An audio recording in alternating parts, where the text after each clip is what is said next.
ada di beberapa titik mungkin ya. Misal di Yokohama kan gede juga Yokohama. Jadi ya mungkin titik di sini dan beberapa titik butuh gitu. Jadi untuk muslim di sana, muslimah di sana tuh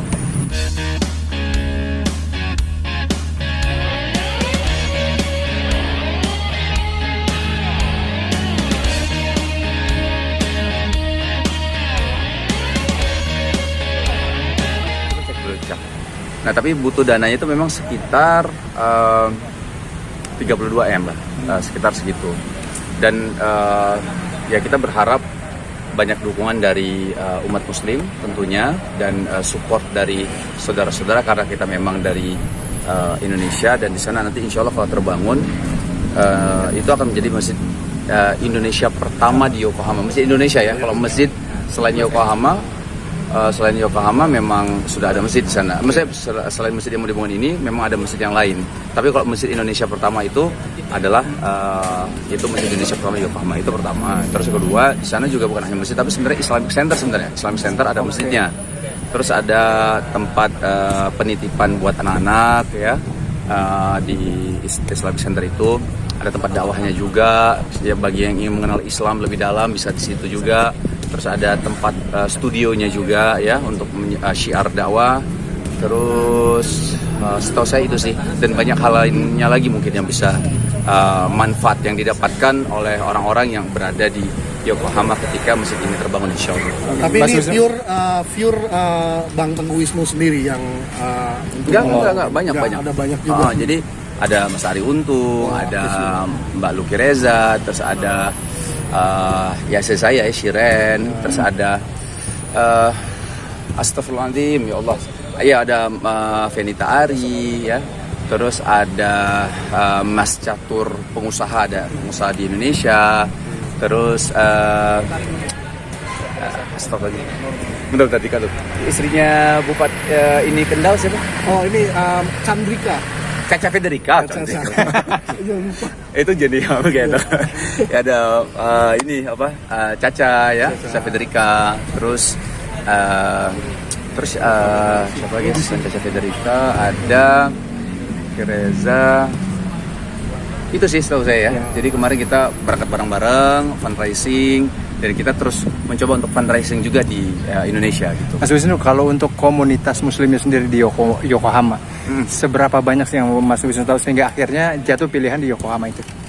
Kalau dibilang seberapa besar, saya nggak tahu datanya secara pasti ya. Okay. Tapi yang saya tahu memang mereka sangat aktif, komunitas Muslim Indonesia yang ada di Jepang.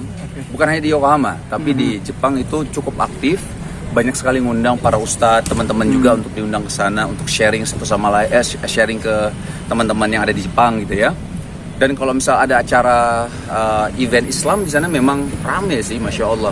Karena memang kita nggak bisa pungkiri ya, ketika mungkin orang-orang Indonesia yang ada, khususnya Muslim memang yang ada di Jepang, ketika ada satu event Indonesia kayaknya kan kangen ya, selain mungkin silaturahmi satu sama lain, terus lihat eventnya, dan banyak hal sih yang didapatkan ketika di event tersebut gitu loh. Artinya nanti Islamic Center ini akan menjadi ajang temu juga orang-orang Indonesia di sana. Insya Allah. Dan akan banyak juga ustadz dari Indonesia yang datang ke sana begitu. Insya Allah. Karena pertama kan ya insya Allah Ustadz Fatih Karim ya dari Cinta Quran. Terus kemarin Kohden Muslim udah datang ke sana juga, tapi kan masih tanah kan. Ya.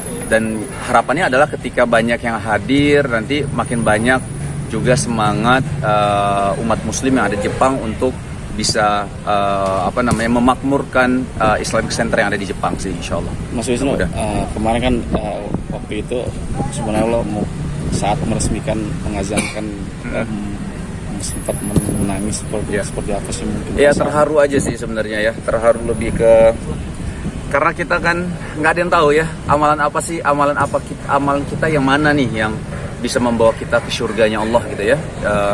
Jadi terharu aja setiap langkah yang dilakukan sana. Saya juga bilang terima kasih sama Ustadz Fatih. Ustadz Fatih makasih ya udah ajak untuk bisa bisa membersamai kebaikan ini di Jepang gitu. Kan maksudnya kalau misalnya banyak yang mualaf di Jepang kan itu kan pahalanya insya Allah terus mengalir buat kita juga gitu loh. Ya. Jadi ya makanya kalau kata Ustaz Fatih, bagaimana kita berlomba untuk mencari amal secerdas mungkin di waktu yang singkat ini kan. Kita kan nggak tahu kita selesai di dunia ini kapan ya. Ada yang muda sudah, ada yang muda meninggal, ada yang tua, tapi kita nggak tahu kan umur kita sampai kapan. Jadi kata Ustaz Fatih, ayo kita beramal cerdas di waktu yang singkat ini. Jadi salah satu yang mungkin amalan kita yang terus akan mengalir adalah salah satunya adalah masjid ini kan. Misal kita meninggal, terus kita ada yang sholat di situ, ngaji di situ, dapat ilmu di situ, insya Allah mudah-mudahan pahalanya tuh mengalir. Jadi kebawa perasaan jadinya, jadi terharu. Banyak nggak sih berapa persen mungkin yang menjadi mualaf di sana itu? Allah alam, tapi kata teman-teman di Yokohama memang perkembangan Muslim di Jepang tuh meningkat pesat memang, gitu ya. Growth-nya tuh cukup besar di antara yang lain gitu. Maksudnya cukup besar kalau dilihat growth pertumbuhan yang masuk Islam gitu ya. Jadi mungkin nanti di satu titik akan butuh beberapa tempat ibadah yang memang ada di beberapa titik mungkin ya. Misal di Yokohama kan gede juga Yokohama. Jadi ya mungkin titik di sini dan beberapa titik butuh gitu. Jadi untuk Muslim di sana, Muslimah di sana tuh tidak menemui kesulitan yang banyak ketika harus ibadah di masjid. Artinya baru ini masjid di Yokohama terbesar nanti dibangun ya. Masjid Indonesia. Masjid Indonesia. Poinnya sih ya, Masjid Indonesia pertama, bukan terbesar. Masjid Indonesia pertama yang ada di Yokohama. Tapi kalau dibilang terbesar ya untuk saat ini mungkin iya karena baru satu gitu. Tapi kalau terbesar nggak tahu kan. Nanti di Yokohama mungkin ada Masjid Indonesia yang kedua yang lebih besar, yang bisa jadi. Tapi ada planning di negara-negara lain bakal ini lagi nggak sih, mungkin ngebangun lagi seperti apa? Di negara-negara lain mungkin ada Apa? Di negara lain bakal ada planning bikin lagi. Oh insya Allah. Ya kita udah kemarin sempat ngobrol juga.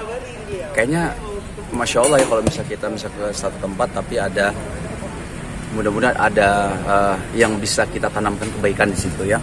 Salah satunya mungkin kan tempat ibadah mungkin ya. Mungkin di tempat-tempat yang memang kita bilang minoritas agama Islam di situ. Misal di Eropa, misal di mana ya kita bilang kayak misal apakah di ya manapun ya, Paris kah, di London kah, di mana gitu ya. Tapi memang jarang ada masjid. Ya kalau ada masjid di situ, kalau ada andil kita, aduh seneng banget kan. Karena yang tadi seperti saya bilang, setiap yang baca Quran di situ, setiap yang syahadat di situ, setiap yang sholat di situ, berzikir di situ, kan mengalir pahalanya ke siapapun tanpa mengurangi pahala-pahala yang ikut andil tersebut. Terima kasih. Main bola dulu.